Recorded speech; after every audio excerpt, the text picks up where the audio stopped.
tarde, leitores e leitoras. Agradecer mais uma vez estar aqui com vocês. E eu já queria começar esse vídeo me desculpando por uma questão que eu não salientei no meu primeiro vídeo, que é o porquê da literatura clássica, certo?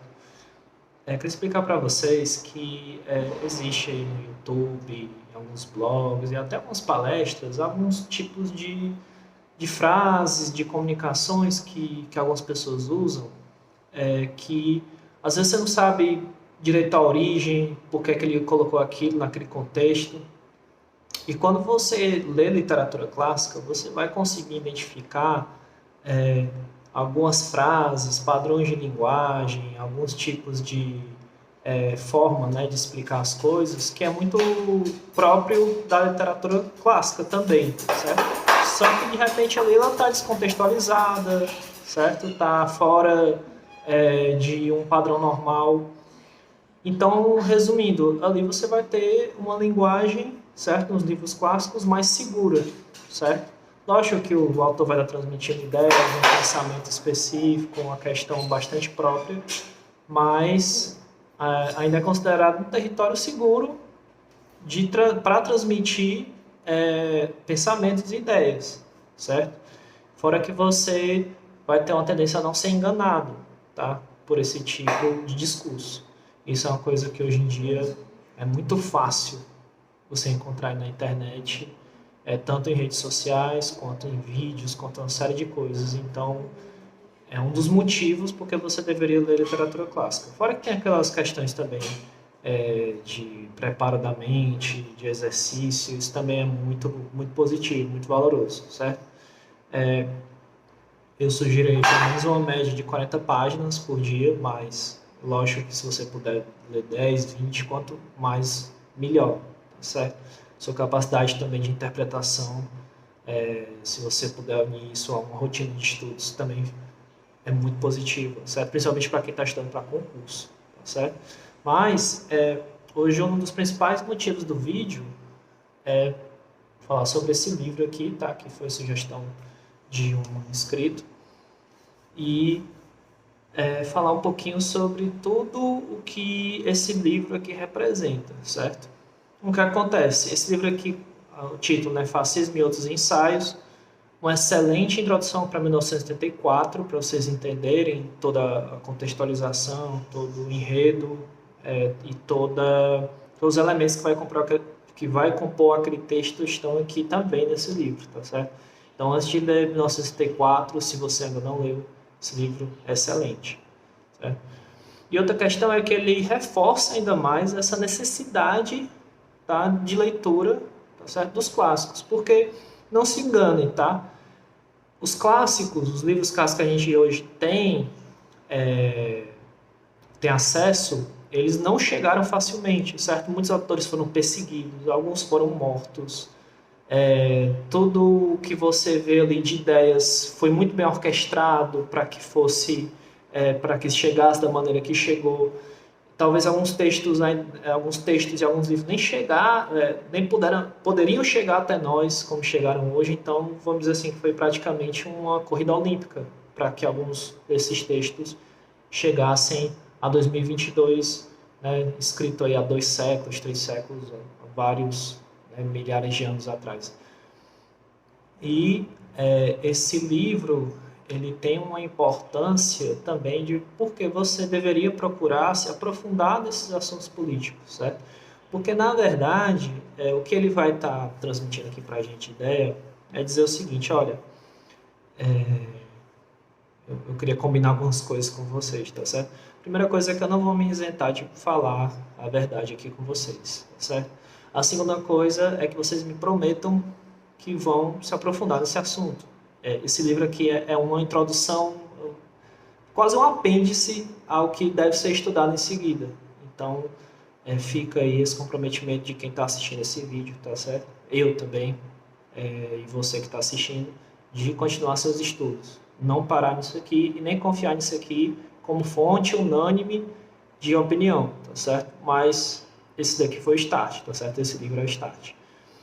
A outra questão é de que prometam também que não vão sair usando fascismo, nazismo como adjetivo para nada, pelo amor de Deus, porque uma coisa que ficou bastante notória é que o buraco é bem mais embaixo, certo? É essa a grande questão desse livro, esse é o grande alerta desse livro, certo?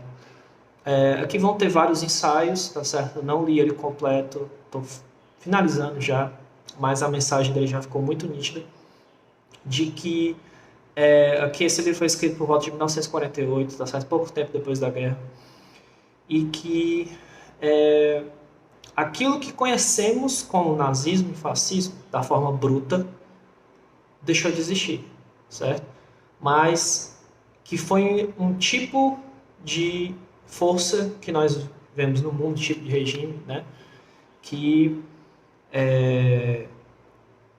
ele deixou de existir na sua forma mais bruta, mas os seus elementos, os principais componentes que deram alicerce para esses regimes, eles estão por aí, certo? Então, na verdade, é como aquela síndrome de Titanic que eu chamo, né? Vamos tentar resgatar o que der aqui, certo? O que for útil, e o que não prestou, vamos jogar fora, tá certo? Deixa que a história taca fogo nisso aí. E aí o que acontece? Eu não vou trazer para vocês, obviamente, todos os ensaios, mas vou trazer alguns que me fizeram refletir bastante, tá? Primeiro ensaio, sobre como esse tipo de regime ele se instala, certo? Então, o que acontece? Ele cita ali, logo no começo, o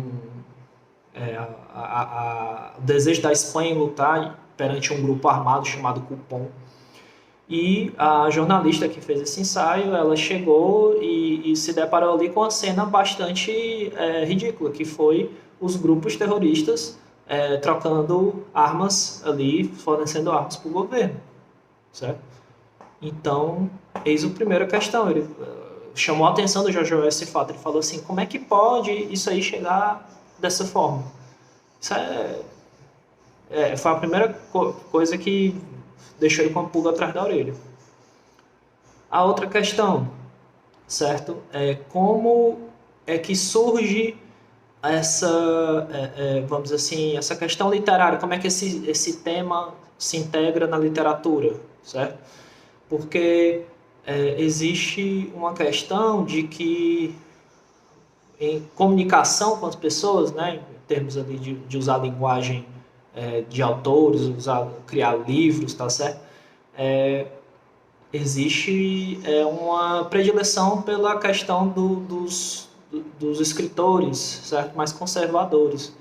Mas aí, aqueles que não são conservadores, eles têm um tipo de texto que é um texto que vai dar muito discurso, vai ter muitos elementos, e aí ele faz a primeira crítica. Olha, você pode criticar qualquer escritor, quem quer que seja, por não apresentar, né, elementos sintáticos, por não apresentar uma ideia bem estabelecida, por fugir do tema, enfim, por uma incompetência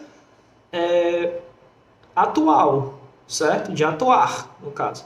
Mas você não pode criticar esse sujeito por estar te forçando a pensar, certo? E normalmente essa estratégia de criticar, dizendo, é chato, ele é um bundão, né? Aquelas coisas assim bem infantis e tudo, isso é uma estratégia baixa, tá certo? Uma estratégia bastante utilizada normalmente por quem está querendo impor a ideia de que aquele não merece atenção, né? A discriminação, tá certo? Outro texto, tá certo? Que eu até deixei aqui separado, que eu vou estar lendo aqui para vocês, que fala, né? Que é o texto exatamente, tá certo? Do que é fascismo, certo? E ele fala aqui que não é fácil, tá certo? Definir o que é fascismo, exatamente por aquele primeiro elemento que eu falei. Ele foi alguma coisa, certo? O fascismo e o nazismo foi o que foi, mas se estilhaçou, tá certo? Então, vamos lá. Bem aqui, ele comenta aqui, certo? Podemos ver que a parte do fascista aplicados com toda a seriedade aos seguintes grupos de pessoas, certo? E ele traz aqui conservadores. Todos os conservadores, apaziguadores ou anti-apaziguadores são tidos subjetivamente como fascistas, certo? Socialistas, defensores de um capitalismo de estilo antigo, né? Exemplo aqui, Ernest Benz sustenta que o socialismo e o fascismo são a mesma coisa, certo? Então, aquela questão do autor, tá certo? Que consolida um pensamento, tá? Comunistas, uma considerável escola de pensamento, né? Que recusa a reconhecer a diferença entre regimes nazistas e os soviéticos, certo?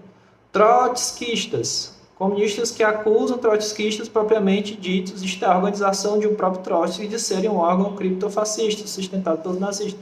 Então ele dá vários sinônimos, né, do que seria nazismo, até católicos, né, católicos. Fora de suas próprias fileiras, a Igreja Católica é quase universalmente considerada pró-fascista, tanto em termos objetivos quanto subjetivos. Então, não é fácil definir o que é fascismo por aquele mesmo elemento que eu falei logo no começo do vídeo para vocês, certo?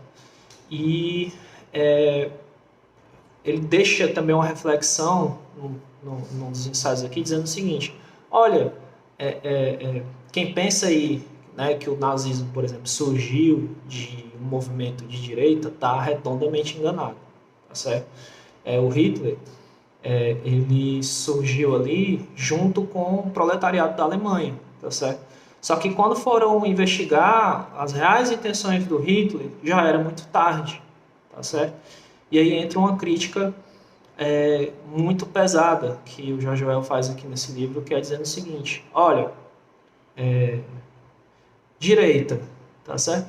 A direita vai ser sempre um grupo conservador que tem sim as suas regalias, quer se manter nela o maior tempo possível, e a esquerda reconhece os instrumentos de poder, reconhece toda a hierarquia do poder dentro da sociedade, mas tem uma incapacidade gigantesca de reconhecer a moral das pessoas que participam dela, certo? Então é aquela situação, quando você menos vê, tem uma pessoa aqui que tem uma moral completamente questionável do seu lado, certo? Como é que uma pessoa de direita, que é aristocrata, vai existir com uma pessoa de esquerda, que é burguesa? Moralmente falando, é praticamente impossível. Então, já salientar para vocês, esse conceito de direita e esquerda está totalmente ultrapassado, certo? Porque fica óbvio que quando ele coloca no texto, olha, existia sim todo um esquema que fez com que esses regimes, tá certo, surgissem. Um esquema tão distópico, tão fora do alcance das pessoas comuns, que ele questiona qual é a nossa real capacidade de atuação e de reverter esse quadro, qual é o nosso real poder em relação a mudar tudo isso, falando individualmente. Eu, como Vitor, nenhum. Não sei você como espectador, mas a real capacidade individual, tá certo, de cada pessoa de reverter tudo isso é praticamente zero. Estamos falando aí depois de um grupo que detém toda a questão de poder no mundo. Se você acha que dinheiro é poder, você está redondamente enganado. Se você acha que ter controle sobre os meios de produção ainda é um tipo de poder, você está ainda mais enganado ainda, tá certo? Isso aí é coisa da década de 50. Já foi abaixo, já caiu, tá certo? O que está estabelecido aí hoje é um sistema muito mais complexo e muito mais refinado que isso, tá certo? Então, seria interessante rever esses conceitos e a gente entender como a gente se encaixa como ser humano, e não como alguém de direita ou alguém de esquerda. Isso é ultrapassado, isso é não intelectual, isso não é humano, tá certo? Isso não é inteligente. Até porque direita e esquerda são só formas de que esse poder se alterna, mas ele nunca vai ser o real poder, certo? Então, tanto que ele finaliza o livro, a frase desse livro que melhor identifica ele é: poder não respeita a moral, certo? Então, estamos aí diante de um quadro, de uma elite que não tem forma, que não tem nome, mas são pessoas que e pessoas ou forças, como vocês podem preferir chamar, que sim, certo? A morte de milhões pode ser tão incômodo quanto a dor de barriga, certo? E que sustentou um regime que vimos aí na humanidade, que fez o que fez, certo? E a gente achar que a gente pode sair simplesmente chamando você ou você de fascista ou nazista é um erro traço, tá certo? É um erro grave, porque na verdade a gente hoje vive num sistema aparentemente mais seguro, mas essas forças elas não se esvaíram de fato. Na minha opinião, a única forma mesmo de fazer com que elas se afastem totalmente é olhando para si e realmente vendo que todos os filósofos, todas as pessoas que foram fonte de virtude para a humanidade trouxeram para a gente, tá certo? E essas fontes existem. A gente tem que procurar. Então, resumindo, não se assegurem nessa questão de ser de direita ou de esquerda. Isso não é segurança nenhuma. Você não vai fazer milagre nenhum através disso. Faça através das suas virtudes, faça através dos seus estudos, faça através da sua consciência, tá certo? Como o Jorge Orwell falava, uma pessoa consciente, uma pessoa lúcida, ela não pode ser enganada em 1 milhão de anos, tá certo? E eu garanto para vocês, eu assino aqui, para quem quiser, a coisa é muito mais feia do que vocês podem imaginar. E vai muito além dessas questões de direita e esquerda, que tanto aqui no Brasil a gente se perde tempo falando. Que esses não são os reais nomes do poder, certo? Se você acredita que um presidente, que um vereador, que qualquer uma dessas pessoas tem poder, você está redondamente enganado, certo? Então, eu queria agradecer vocês pela atenção no vídeo, queria agradecer a vocês pelo tempo, recomendar o livro para vocês lerem e ficar aqui o compromisso de que vamos estudar, vamos ir atrás, certo? Não existe garantias de que nada disso aqui, tá certo, foi alterado com o tempo, muito pelo contrário, acredito que foi sim, mas é a melhor chance que a gente tem para se tornar uma pessoa consciente, tá certo? Então, muito obrigado a todos, agradecer aí pelo tempo do vídeo. Se você gostou do tema aí, dê um like, tá certo? E uma ótima tarde, uma ótima quinta-feira a todos.